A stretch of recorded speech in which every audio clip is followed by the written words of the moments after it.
نشرح طريقة تبديل بلكات الدراجة رحال من نوع سيلفر وينج.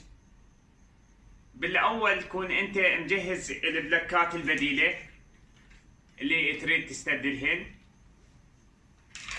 نجهز أيضا مفتاح البلكات اللي هو 16 ملم، يصير بهالشكل هذا لأن مسافة البلكات تصير بعيدة، تحتاج مفتاح بلكات طويل شوية.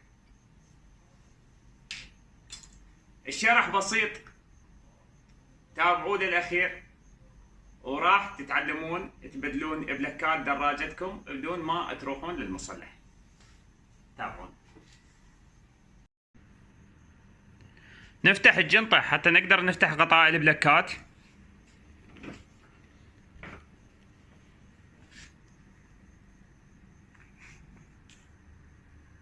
بعد ما فتحنا الجنطة عندنا برقية نفتحهن، اللي هن هذا واحد مقابله مباشرة.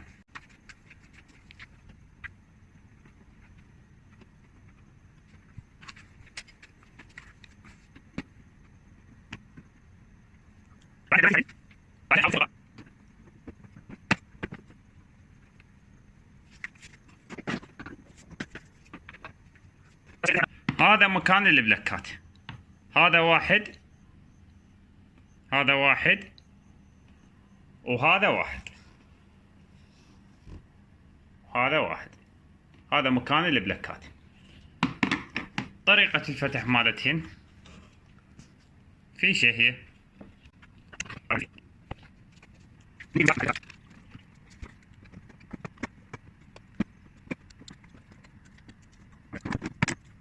نجيب البلك الجديد، هذا اللي راح نشده. طبعا هذا مو مالته الأصلي، مالته الأصلي ما موجود.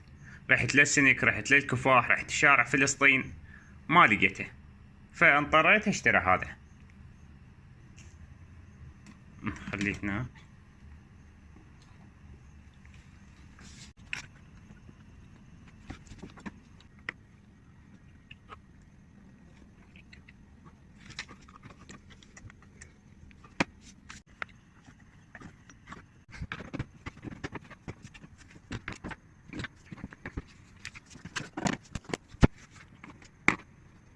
في الختام لا تنسون بلايك للفيديو، اشتراك للقناة. في امان الله.